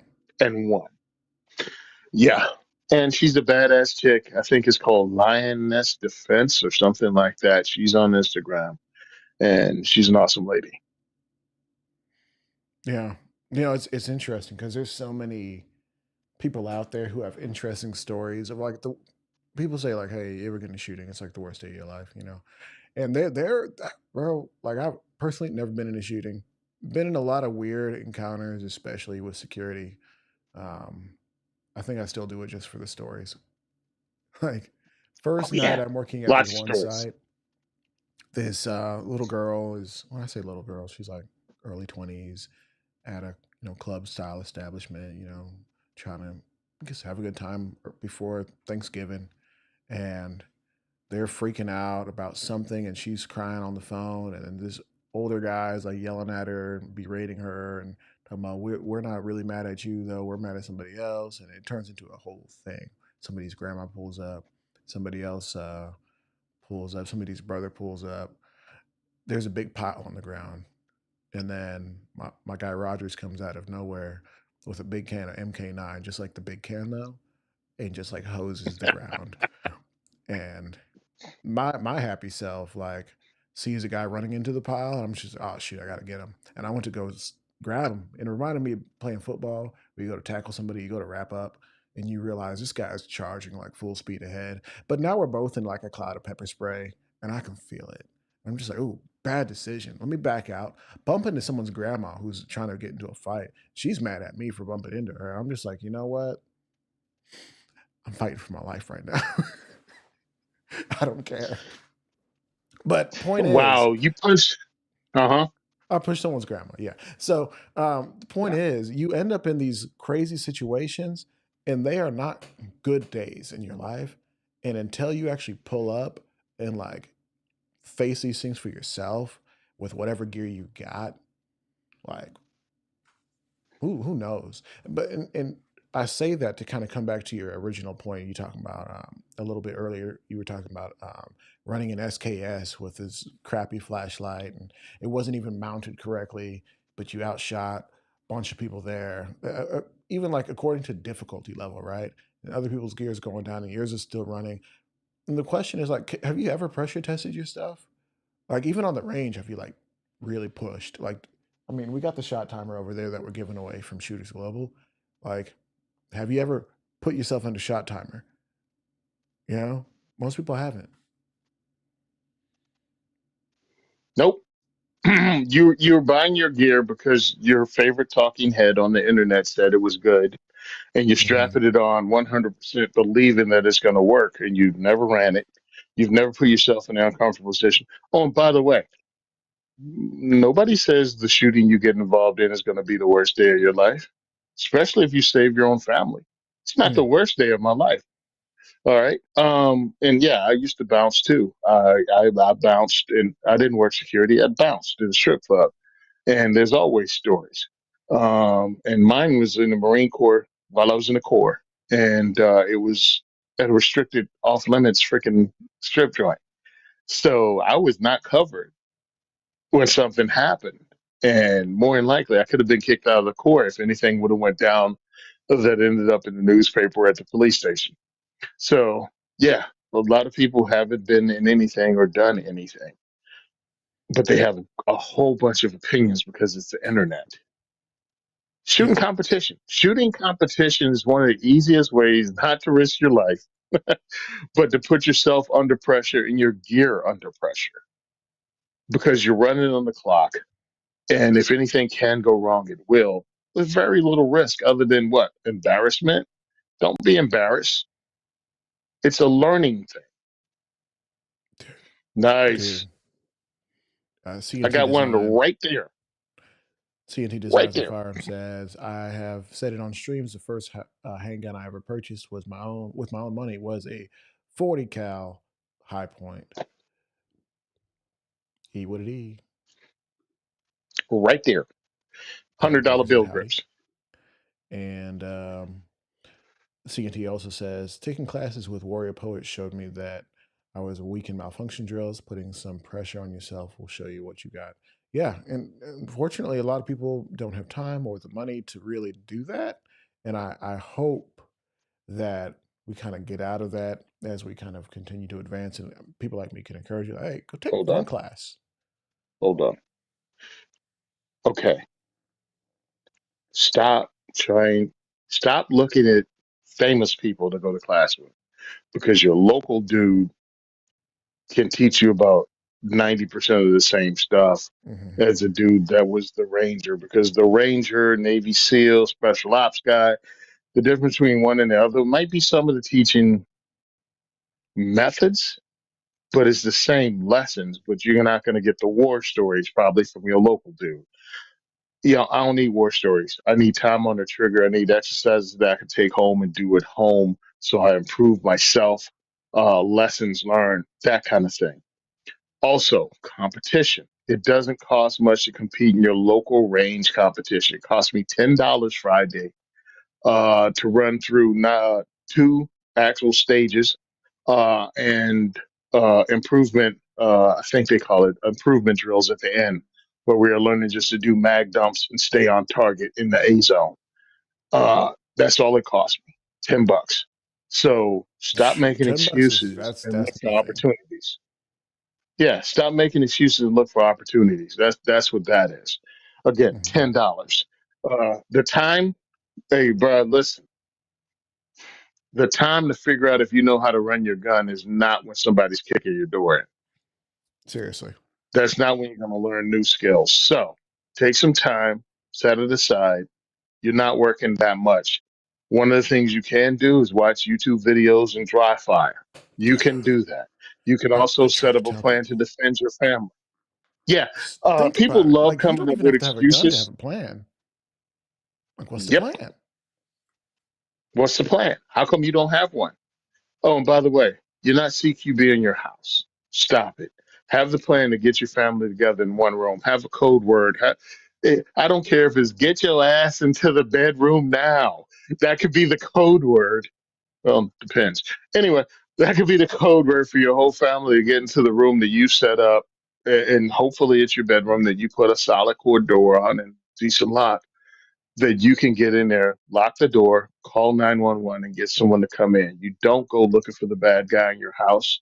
Um, Worst case scenario I could ever think of is we're in the room and I hear something breaking and I got to go get a kid. You know what I mean? I have to go to the room to get the child. Again, a plan allows that stuff to happen. Whatever. Stop making excuses and look for ways to train to get better.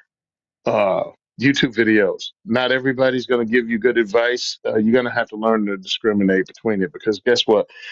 Being poor comes up with its own set of limitations. You got to learn to do stuff on your own. So you got Mhm. to figure out who's good, who's giving you good information. And a lot of the time, ex-military people aren't and cops aren't the ones you need to look at because they have a whole different support system following them around than you Yeah. as Johnny Civilian in your Superman underoos. No, seriously. You're on your own. There's there's a huge difference between a stack up of SWAT guys, like a whole stack of just dudes who know what they're doing, versus you in your house with very limited gear. Probably not any sort of plate carrier, body armor, soft or otherwise.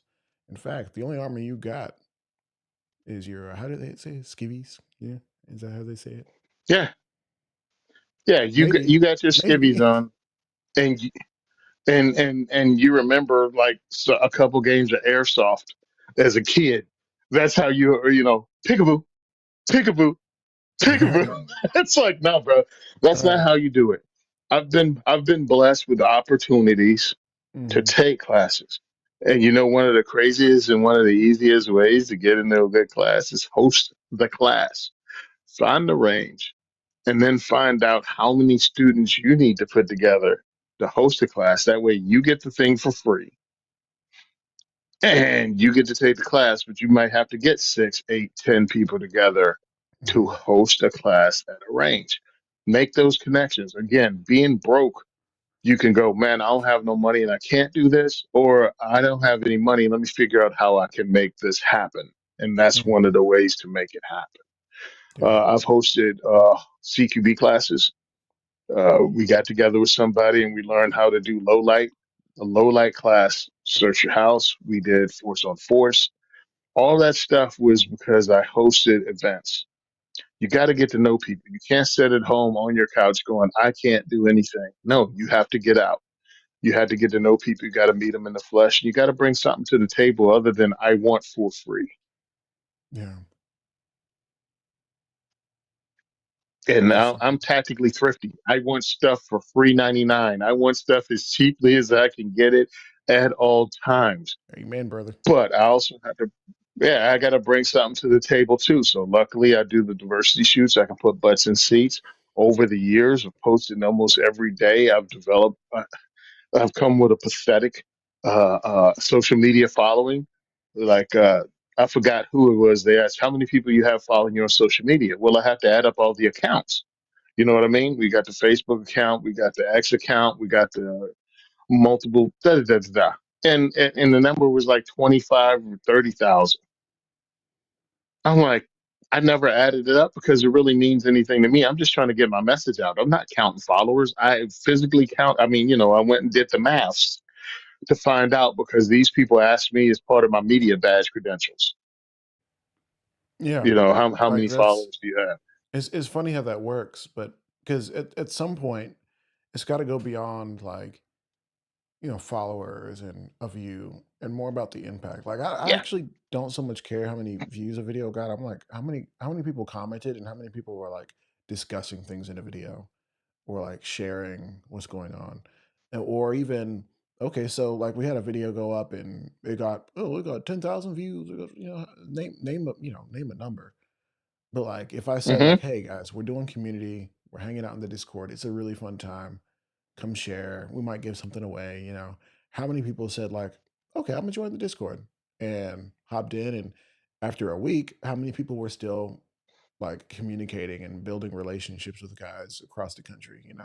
Like to me, that's kind of more what matters. And I would love to get to a point like with what you do, where you're hosting like in-person stuff, where you can actually like reach out and touch people. Michael Jackson, It they is, touched me. I bro. It touched them. is nice, nice. It is humbling and it's kind of weird. Um, because we're doing this. We're talking here, but there are other people seeing it like DJ Play Nice, who I met in real life, and it's just humbling that he goes, "Yeah, I watched you on this, and I saw you on this," and it's like, "Holy crap, bro, this is crazy." And at times like that, I feel blessed to be able to meet awesome people and do it in real life, and in some way motivate them to do what they do, but they motivate me to do what I do Hmm. because it sucks sometimes, especially living in a state like New Jersey that I know every year they're coming up with more anti-gun stuff that I got to fight because they created this. It's not like I said, "Hey, I'm going to be an advocate." I was just a regular dude that became a firearms instructor, and then in 2012, after the I forgot which horrible, horrific school shooting it was that happened in 2012. I think the one up north in Connecticut. Um, it ticked me off, and I decided to push back against it. They created that. They made me this. Uh, Mm-mm. and I'm going to keep fighting them because F you. That's why this is a human right of self defense. This is us. This is the same civil rights struggle Martin Luther King Jr. fought for all people. Same fight. Like Coretta Scott King says, every generation has to fight for their freedom. Every generation. Hmm. It doesn't go away. And a lot of us have allowed it to go away. Right now in New Jersey, we finally got carry permit. We Mm. finally got carry permits without justifiable need because that's what they used to keep it down to 1,200 people in the entire state had carry permits until 2 years ago. 2 years ago, with the Bruin decision in New York, uh, since then we have over 50,000 carry permit holders in the state of New Jersey. Yeah. That's in 2 years. That's in 2 years with all kinds of freaking barriers and fees. It's going to cost probably about $300 to $400 to get a carry permit in New Jersey, That's insane. And and it's similar in that's bullcrap. California. Yep, You know, the it's, amount that they it's can bullcrap. charge for classes, and I'm not trying to say like instructors shouldn't make their money, but like the market is so tilted where the things that the instructors even have to do to be able to teach you how to shoot a gun or get qualified to help you to get your permit is just they continue to like create walls for us to just try to chip away at, and it's frustrating. It's um it's intentional. It's intentional. It's the same struggle. Don't buy into it that somehow civil rights struggle ended in '68. It didn't. no. Black civil rights ended in '68, but guess what? Black people are. We're Americans. That's American history. Mhm. That's something we all have to live with, and this is something we have to fight. They beta tested gun control on black people. They beta tested on black people. Now they're breaking it out for everyone. They're telling you it's for your safety, and it's a damn lie. It's And they it's use interesting. I was just thinking incidences. about that. I was thinking, Hmm. like, why are people so against firearms, and why do people want firearms? And I think part of it is power. Like, if we're just really thinking about it, um, the power to say no to a thing. As a kid, oh, you tell your mom no, she'll spank your butt. Whatever, take away your toys. As an adult, if you say no to the wrong thing, they put you in jail. You know, or they take away your other things, right? And when you have a firearm, it kind of muddies that up a little bit. It's like, wait, you can actually say no to things. In fact, you can say no not just to authority, but I think that's the thing people are upset about is you could say no to authority, right? But you can say no to the person who is the anti-authority also, who wants to hurt you, who wants to take away your rights or dignity. You can say no to all of that, um, either way. And I think people don't like that kind of freedom, you know, that you could potentially. The cops say this all the time. They're like, well, how are you guys okay with running around with, the cops are outgunned. You have this, and the cops have everything. First of all, they just don't have it on them at the moment. They got all the good stuff, but and I don't want to seem too like anarcho, like yeah, we gotta have, but like, dude, power. Let's stop bullcrapping. Stop bullcrapping. This is about power and the fact that people have been propagandized their entire life and don't Hmm. even know it. All right. Just look at civilian self defense in your favorite cop shows. Is a civilian ever right? They Oh, always mess up. They go too far. They turn in self defense into a felony in every one of them. Every dude, one of them. there's one And they show I write like. that into it. It's Hmm. so bad. The amount of like anti-gun propaganda in is so bad, and it's always in like California and New York, or those are the biggest shows, right? And it's like, oh, we're in a bank. There's a bank robber, and you see the good guy with the gun, and this is the rookie, right?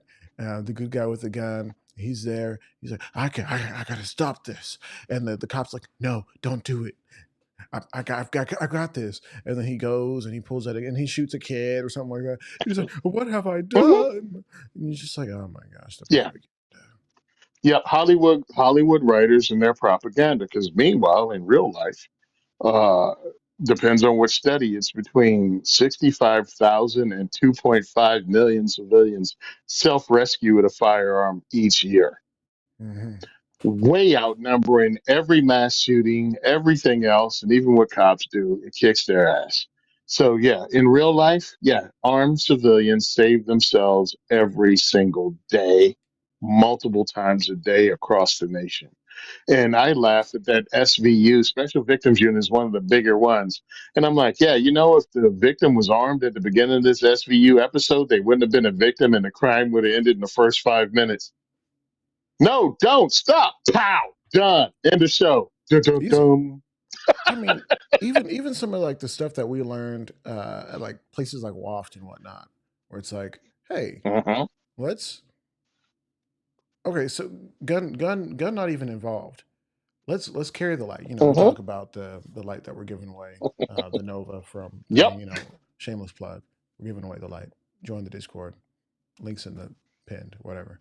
Um, Oh, and check out the Waft version from PowerTech. the Waft version is actually really good. Waft has a flashlight. Yeah. It's very good. Just the way it's designed. It's a very similar to design to the other PowerTech stuff, right? But the controls are a little bit more optimized, in my opinion, just to allow like a better overall experience. Phil does good stuff, man. I Hmm. forgot you were a fellow alum. You're a Yeah, I know, fellow right? alum. Somehow I made it out. Um, but this has been a really good conversation, and I hope we can continue to have these. And I hope that somebody listening to this will say, "Hey, you know what? I'm gonna check out the PayPal for Tony. I'm gonna go buy a thing that Sony's selling. I'm gonna just throw him $5 for pizza. You know, I mean, $20 would be better. Really, a smooth 100 would be like ideal. You know, you basically sponsored pizza for a month, but or a week, So half a one of the cool pizza. things is if you own a company, you can send your swag, whatever that is. That'll be cool, man. Just give away. Hey, if you want to do what are those things? Those what do you call them? Travel mugs kind of thing. I forget. Oh Cool, the yeah, tumblers. That's the word. yeah. I guess we got Yeah, to those send you some gear, tumblers. Yeah, we could do some that. I don't koozies. care. I bought tumblers and I'm giving them away as part of our raffle prizes. I picked them up, big ass package of them in Amazon. Hmm. I'm gonna find somebody and put my logo on them eventually. But right now, we just create these items so we can give them away and we can get $5 a ticket, and I think 5 tickets for 20, and that help pay for the pizza each week. That's how we make ends meet, man. There is no money to be made in the advocacy the way I do it, and that's fine. That's fine because what I'm doing needs to be done not just by me, by others. It's not like I'm holding on to it, some super secret. Oh, I'm not going to tell you how to do this. No, do it. You don't even have to host a special event. Just invite somebody from work to the range. They don't even have to look like you, man. Hmm. It just we're good people, bro. Most gun people are decent human beings, especially the ones that want the community to grow, and definitely they aren't gatekeeping on what that person has to look like or be like. Diversity shoots for all people. We're not going to talk about any other politics outside of the Second Amendment. Why? Because it's the human right of self defense. We don't need just Republicans. I am not trying to turn any of my attendees' political affiliation different. I want you to stay a Democrat. I want you to stay a Libertarian. What I want you to do is go to your party and tell them, I'm not playing this bullcrap Hmm. anymore. You're not going to support gun control. Right now, because the Republicans love going, yes, those Democrats need to change. Republicans right now are holding up every freaking pro gun bill there is. Yeah, we could have Republicans had are holding it up. suppressors about a week ago, and So I've been I pushing can't this. say I've been I'm. putting it out there. Yeah, can't say I'm You're not surprised. surprised at all. I'm not surprised at all. Republicans are not pro gun. The Republican Party is just anti gun with excuses. That's all they are. Oh, we would have done something, but those darn Democrats. I'm like, hey, bro, you got the presidency, the House, and the Senate. You're out of excuses. There should be constitutional carry. Suppression should City be legal. state. I'm just saying. So all this stuff should be happening, but the Republicans are weak. Mm. Also, we need the Democrats to get off our backs because I'm sorry, this is a human right. This should be apolitical.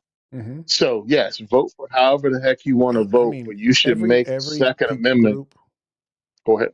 every people group that the Democratic Party, not mom and pop who identify as Democrat, every people group that the Democratic Party claims to love and claims to be for and fighting Republicans, about Hmm. how many of them would be better off without a gun? And they would argue. They would argue, well, people who have guns get guns taken from them. Yeah. Okay. Don't tell me the president of the United States is a fascist, but I should disarm the government of the United States. Wait a minute. He's a fascist that hates me because of the color of my skin, but I shouldn't have a firearm. What? It doesn't even make sense. Doesn't But make sense. seriously, the Klan is coming, but so like, let's get guns. The bigger, Yeah. the better. The Klan is coming. This dude is literally Hitler, but don't get a firearm because, well, Dude, bad things you're could part of the happen when you problem get at a that gun. point. Oh my gosh, like the logic, the leaps in logic, or the lack thereof. Like if we were leaping logic, that'd be great. But the lack Yeah. thereof pisses me off, and we're like going even harder as we're wrapping up. Oh, it's just Tony, this is the problem talking to you. Talk for 2 hours Yep. easily, and we just hit 2 hours. Boy. All right, let's end this. Yep, you can find me on social media at Second for Everyone on Twitter. You can find me at The Second is for Everyone on Facebook and Simon Says Train on Instagram. And if you look at today's Instagram, you will see Dr. Kimberly Burke from the Rutgers Gun Violence Research Center, which is 100% paid for and funded by Bloomberg. And she came to my diversity shoot with her assistant uh, 2 weeks ago, 3 weeks Who's the ago. assistant? Uh, her name is Jen. They're part Fascinating. of the I've Black heard this Gun name. Owners policy. I've, Who? yeah, wow, that's Dr. Burke? awesome. So people should definitely go peep that because these are names that I've heard and they've been floating around, and this is Yeah. obviously you're doing good work. So my whole thing was, she's paid for by Bloomberg and she's the other side. I don't care. I'm giving her a peep at what actual gun owners go through in this state, and I'm telling her the truth. If we're going to have an open and honest conversation, let's be open and honest. Mm, Period.